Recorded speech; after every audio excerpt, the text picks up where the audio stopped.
Àfáà Àmì Ọlọ́run ló lọ bá Pasuma ṣe birthday. Àwọn èèyàn ti ń sọ pé kò tíì pẹ́ náà, ọdún tó kọjá náà ni wọ́n rí Wasiu Saheed Òṣùpá àti àwọn olórin tó kù tí wọ́n celebrate Pasuma. Alhaji Kollington tí wọ́n ń ṣàdúrà fún wọn lọ́tùn lósì pé pápàpá ọdún mi tún ti dé nìyẹn tí Pasuma tún ṣe ayẹyẹ ọjọ́ ìbí míì.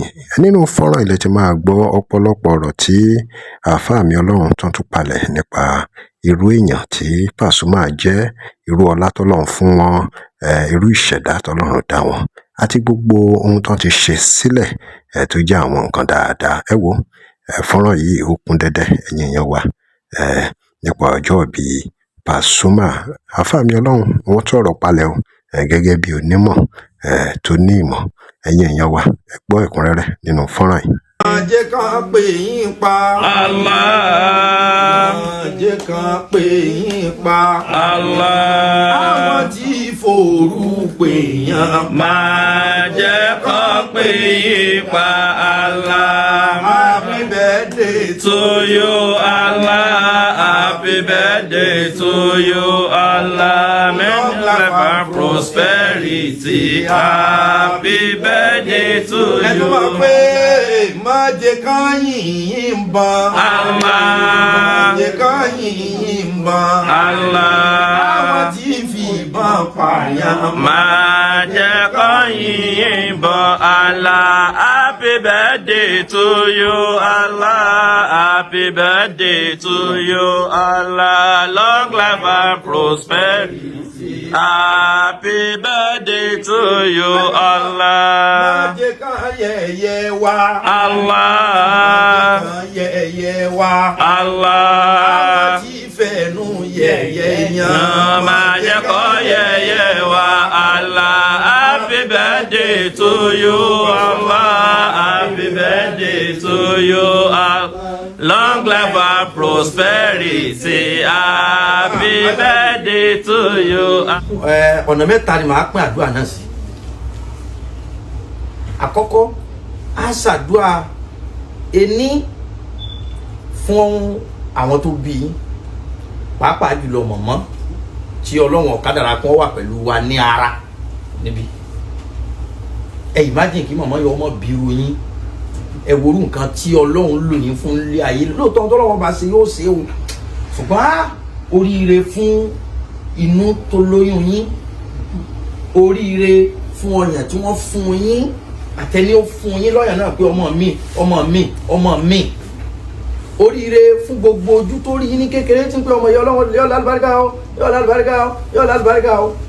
Kì í rọrùn kọjá pé ni ó bímọ ní ọwẹ́ ìjọ tí wọ́n gbẹ̀bí ẹnìkan ní ọ̀sán faṣọ sí yín lá. Oríire fún gbogbo wọn. Ó pọ́sibù táwọn náà bá jọ lórí ibú wọ́n dàrin àjò irú.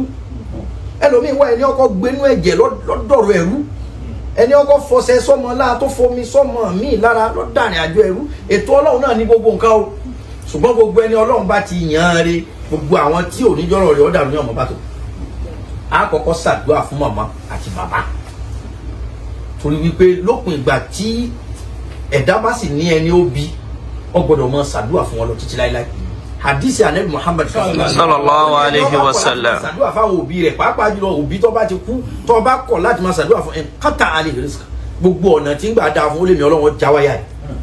Ẹlòmíì tí ń pariwo pé ẹlẹ́dàá ìyá rẹ̀ ní ń dá ọ láàmú, kì í ṣe pé ìyá rẹ̀ jàjẹ́, ṣùgbọ́n ọ̀tán náà àdúrà ọ̀tán náà mọ́lẹ̀ lọ́dọ̀ wọn. Ọ̀nà àkọ́kọ́ nù. A wá ṣàdúrà fún àwọn tó jẹ́ pé bí Àlàbí Pasuma bá láwọn fẹ́ jẹ ojú àbó òun fẹ́ jẹ etí báyìí, wọ́n fẹ́ lè pé wo bá mọ́bẹ tọ̀dọ̀ tèmi ní ọ̀yá Pasuma jẹ́ níbi tí wọ́n ló yàdé. A ṣàdúrà fún gbogbo ẹni tó jẹ́ wípé àwọn lára wọn náà lọ́lọ́run ti ń jó òun lára yín, tí wọ́n mọ̀ pé àwọn fáǹsì ni o, àwọn ọ̀rẹ́ ni o, àwọn ẹbí ni o, ọ̀rọ̀ wọn tọ́ ṣàdúrà. A wá ṣàdúrà fún aláàjì fúnra wọn gangan àti gbogbo nǹkan tó ní í ṣe pẹ̀lú wọn láyà lọ́mọ lọ́mọṣẹ́. Arákùnrin kan ló sùn níbi mímbàrí, wọ̀rọ̀ àfi iná omi yìí, ó wá lálàá lójú àlá wọn, ó wá lóun kọjá bí sàárè kan.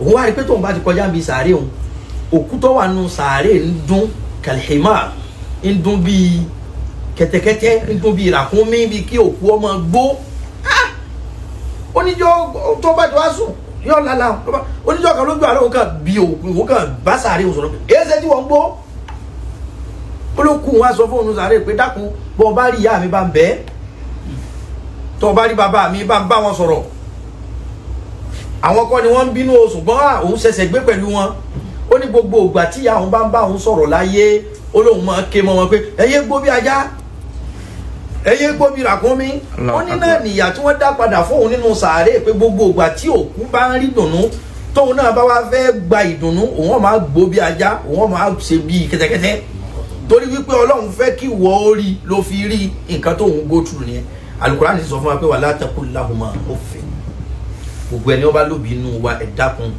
kódà bẹ́ẹ̀ bá ní ìṣù ẹ lọ sẹ́tù ẹ̀ tẹ́ bá ní nǹkan kan pé lóòótọ́ mọ́mì mi ni wọ́n lóòótọ́ dádì mi ni wọ́n bẹ̀rẹ̀ tá wọ́n sá àwọn kankan ilé gbàgbé níbi ọ̀rọ̀ dé ìdákun lọ gbàgbé kò sí bí ọlọ́run ó ṣe fẹ́ràn ọmọ tó tí wàá pé ìwọ ni ọba ń bá àwọn òbí rẹ wí ọlọ́run ní síbẹ̀ pé ọlọ́run ti fẹ́ràn rẹ wá ní ọyá ẹgbà àwọn òbí rẹ ní lọ́ba mi nà wọ́n yóò yàyà yẹn ó lè yẹn lòmíì tí ó kéré sí wọ o láti fún un míì tí ó wà bá ẹ bá wọn wí o ṣùgbọ́n pé ìwọ gangan lọ́lọ́run wá pé ọyá mọ́ bá wọn ọlọ́run ìṣẹ́bẹ́ tí màmá tó bí Alhaji Pasuma fi papòdà ẹ̀rí dùnú wọn ni ẹ̀ ní rí bínú ọlọ́run láíláí. Àmín ya Allah. ọlọ́wọ́ Alhaji Adija orí tó kẹ́ Adija tó Kubura ìyàwó ànábì olóòpọ̀ ìyàwó ànábì ìyá dáadáa orí olórí bú obìnrin kò ní bí ọmọ kan kó níbi tìyìn ṣe rí tọ́mọ bá soríire tìyá lọ́lọ́run sábà máa ń rojú o tìyá ọlọ́run ro tìyá yóò fi jọ́ mọ́ soríire màmá náà bisimilayi mẹ́ta kúrò aláwọ̀ mẹ́ta àgbà ní kẹ́ni ọlọ́run bá alékún kẹ́ wọn sí. bisimilayi rahman rahim kulu wallahu ahad allahu samad lam yalid wa lam yulad wa lam yakul lahu kufuwan ahad bisimilayi rahman rahim kulu wallahu ahad allahu samad lam yalid wa lam yulad wa lam yakul lahu kufuwan ahad bisimilayi rahman rahim kulu wallahu ahad allahu samad lam yalid wa lam yulad wa lam yakul lahu kufuwan ahad. bàbá tí wọ́n ń bẹ láyé bisimilayi lihilafi bisimilayi rahman الرحيم لإلاف قريش إلافهم رحلة الشتاء والصيف فليعبدوا رب هذا البيت الذي أطعمهم من جوع وآمنهم من خوف. obìnrin tó ní ìfiṣeéṣe dàbí pé Pasuma Wonder pé 58 lẹ́nu ọlọ́pàá àwọn tó bí lakọ́sàdúrà fún ọlọ́mọ kọ yìí sílẹ̀ láíláí. àmín. lápẹjá sàmì fún Pasuma dáadáa. àmín. lápẹjá sàmì fún Alhaji dáadáa. àmín ya Allah. gbogbo ogun tá nàbí jà láyé tó wà lákọọ́lẹ̀ they are all defensive wars. ogun pé wọ́n fẹ́ wá bá nàbí jà wọ́n máa ní àkókò tó pa wá ẹja dìfẹ́ǹdì ara wa. kí ni mo fẹ́ fàyọ àwọn sàábé tí ń bẹ àwọn tí ó wà pẹ̀lú ànábì làwọn máa ń pè ní sọ̀hábà companion Yorùbá máa ń pè ní sàábé.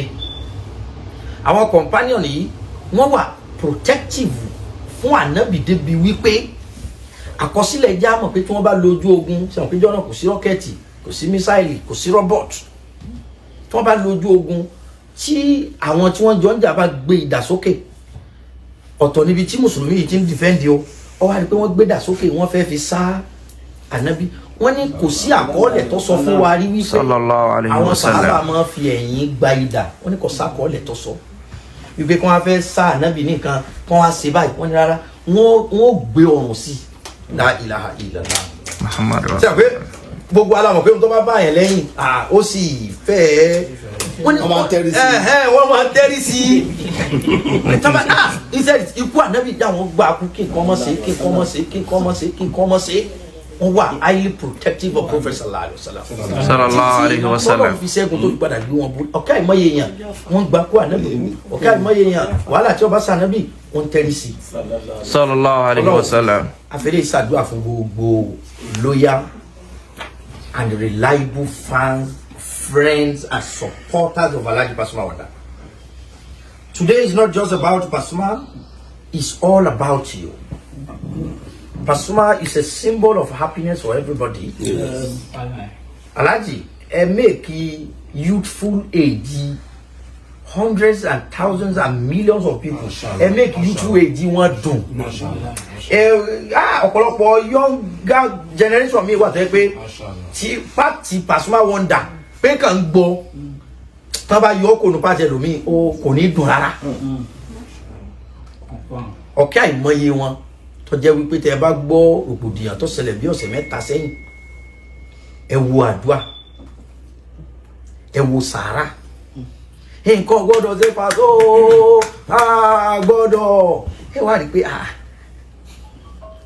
àsáwọn èèyàn fẹ́ràn Alhaji Toyin ẹ lè rò pé àwọn èèyàn fẹ́ràn yín tẹ́lẹ̀ ṣe rí ohun tó ṣẹlẹ̀ lọ́hùn Ọlọ́run kàn fẹ́ pè fún yín kẹ́ rí wípé tó o bá rò pé èèyàn mẹ́wàá nínú ẹ̀mí rẹ ni mo gbà fẹ́ràn rẹ tẹ́lẹ̀ èmi Ọlọ́run fẹ́ràn rẹ higher percentage akọ́fẹ́lẹ́ ìṣàdúrà fún gbogbo afẹ́nifẹ́re Fàlàjì gbogbo afẹ́nifẹ́re nínú ẹ̀yin tẹ́ ń gbọ́ orin wọn nínú ẹ̀yin tẹ́ ẹlòmíràn sọ pé ọ̀rọ̀ orin kọ́ yìí mo fẹ́ràn Paso ni ìwà Paso dáa Paso kànyàn lé àní gbogbo yín náà lọ́lọ́run lò lẹ́mí èkì Paso ẹ ṣé lọ́kùnrin yín lóbìnrin yín ẹ ṣé á ṣe alámúnásìrá kan fún gbogbo alágbòójì àwọn afẹ́nifẹ́re lónìí níṣẹ́ Alhaji ẹ̀ lè mọ iye nǹkan tó ti lọ tán àti rí social media àwọn kan lọ ṣe búrẹ́dì wọ́n ṣe rẹpẹtẹ báyìí wọ́n ti lẹ kí yín mọ ẹ̀yin kẹ́ ẹ̀rọ wọn lọ fáwọn èèyàn lóúnjẹ mo ti rí fídíò àwọn kan tó ti kó oúnjẹ lọ lé aláìní lónìí mo mọ̀ pé ẹ̀jẹ̀ lè mọ àwọn mínú àwọn yẹn ẹ̀yin kọ́ lẹ́sẹ̀ láyé báyìí o Ọlọ́run ni o gbogbo orú ẹ̀yin afẹ́nifẹ́re bẹ́ẹ̀ lẹ́nu Alhaji wọn ní ṣàdúrà fún gbogbo yín aka alámúnásìrá kan kì í ṣe gbogbo ẹni tó ní fáǹsì ló ní sọ̀pọ́tà méjèèjì lọ́lọ́run fún Paso fáǹsì ń bẹ sọ̀pọ́tà ń bẹ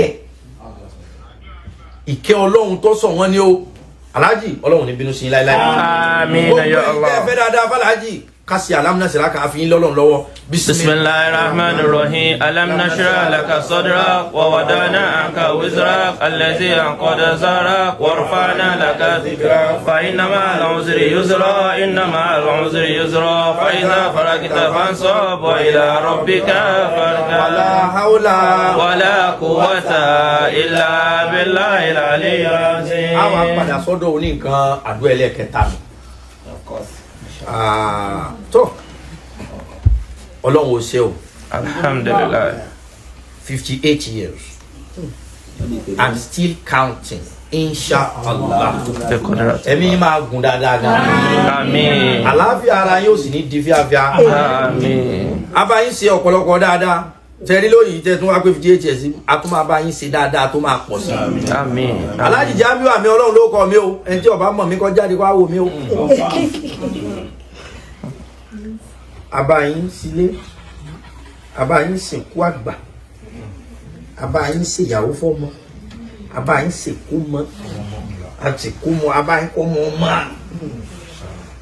Ọlọ́run tún ṣẹ̀ṣẹ̀ bẹ̀rẹ̀ nípa ní lópin àmín ya Allah. lẹ́yìn tẹ́ tó wá clock ọdún mi ìwọ tán bá ní January 1 èèyàn bẹ̀rẹ̀ tí yín ṣẹ̀ṣẹ̀ bẹ̀rẹ̀ ní ìjọ bẹ́ẹ̀ di ẹ̀dá lọ́jọ́ ọdún tiẹ̀ bẹ̀rẹ̀ Alhaji wa Abdulwasi orúkọ yín ọmọ ròyìn ni àmín gbogbo bí kíbi tẹ́ bá dé àyè máa gbà yín àmín ya Allah Allahumma àmín àyè ìdẹ̀ra máa gbà yín àyè ìbùkún máa gbà yín àyè àánú Ọlọ́run máa gbà yín ọba tó ń kọ yín mọ̀ sí kò ní padà lẹ́yìn láéláé ẹ̀dá kan já sàmì Fàlàjì àmín ya Allah. Alhaji Abdulwasi Alabi Pasuma ọjọ́ bí yín 58 years birthday tá à ń ṣe lónìí kò ní jẹ́ àṣemọ́ àmín ya Rabbi kò ní jẹ́ àṣemọ́ kò ní jẹ́ àṣemọ́ ọlá ayé èèyàn tó jẹ́ pé ẹ mọ̀ ṣùgbọ́n ìfẹ́ yín galẹ́mi rẹ̀ Ọlọ́run níjọ́ bí ọjà àṣemọ́ fún un ọlá ayé àwọn olólùfẹ́ tẹ́ ẹ mọ̀ sẹ́yìn pé ẹlòmíì ọmọ fẹ́ràn yín torí pé ẹ ṣe nǹkan fún ọlá ayé àwọn tó jẹ́ pé nǹkan yín kan ata yín ọ̀dẹ ẹnu wọn rí epo yín ọ̀dọ́tì ìfẹ́ tí wọ́n ní sí yín Ọlọ́run ọba nìkan lọ́mọ bó ti tó Alhaji Pasuma Ọlọ́run wọlá ayé ọ̀kẹ́ àìmọye irú wọn bẹ́ẹ̀ Ọlọ́run ní jẹ́ rí jakulẹ̀ láíláí Ọlọ́run ní jẹ́ rí jakulẹ̀ láíláí Ọlọ́run ní jẹ́ rí jakulẹ̀ láíláí àyè gbọ́ tán kí wọ́n á pé Paso ní náwó fún lóye dó lò sí àyè gbọ́ ìjọ tó ti já sáfù Paso orí burúkú kan ẹ rí wípé àlùbáríkà ara yín yẹn pọ̀ débi wípé anybody tó bá ná fún yín tiẹ̀ náà ń pọ̀ sí àlùbáríkà ara yín ò ní jó dànù. àmín ya Allah. àlùbáríkà ara yín ò ní jó dànù. àmín. ẹ jẹ́ kí gbogbo wọn tẹ́wọ́ ìyá àlẹ́ àmọ́ ṣàdúrà fún yín ìyá àlẹ́ àmọ́ ṣàdúrà fún yín ìyá àlẹ́ àmọ́ ṣàdúrà fún yín. àmín. kò sẹ́ bí Paso kan tí ọmọ mi lọ́rẹ̀ Paso ìyá àlẹ́ àmọ́ ṣàdúrà fún yín ọlọ́run níjọ́ rẹ̀ Àmín. ọlọ́run níjọ́ rẹ̀ Àmín. ọlọ́run níjọ́ rẹ̀ Àmín. ọlọ́run níjọ́ rẹ̀ Àmín. ẹ̀ ní kàgbákò Àmín. ọba tí ń kọ́ Alhaji Abdulwasi Alabi Pasuma á ṣe ọ̀rọ̀ kéèyàn kàn máa kọrin la ẹlẹ́wọ̀n pé Pasuma stage lò stage nìkan kọ́ ni Pasuma lò Pasuma ní intelligent ní àfi ń bá gbogbo èèyàn lò intelligent kí ẹ wà gan IQ yẹn sọdíkì ó wà bẹ́ẹ̀ gan tó ẹ pé ọmọ wọn navigate gbogbo ẹ adé gbogbo ó tutù ọlọ́run ní jẹ́rìí yan dà lẹ́yìn. tó òun rèé o ẹ̀yin èèyàn wa nípa ọjọ́ ìbí Pasuma òun náà ni ẹ ti gbọ́ gbogbo nǹkan tí àmì ọlọ́run sọ ẹbí Pasuma ṣe mọ bọ́ ṣe ń manage stage bó ṣe mọ bọ́ ṣe ń bá àwọn èèyàn lò lóríṣiríṣi kò ń ṣe gbogbo èèyàn náà ló ní ọgbọ́n àti ìmọ̀ yẹn láti bá àwọn èèyàn lò lọ́nà tó tọ́ àti lọ́nà tó yẹ àmọ́ Pasuma jẹ́ ẹni tí ọlọ́run fún ní ọgbọ́n láti mọ bó ṣe máa bá àwọn èèyàn sọ̀rọ̀ tí gbogbo ẹ máa tutù tó máa balance tí ò ní sí wàhálà òun náà lẹ ti gbọ́ lẹ́nu àmì ọlọ́run yìí ẹ̀yin èèyàn wa drop comment and remember to like, share and follow us. Thanks for watching. I love fún ìpolówó ọjà WhatsApp number page.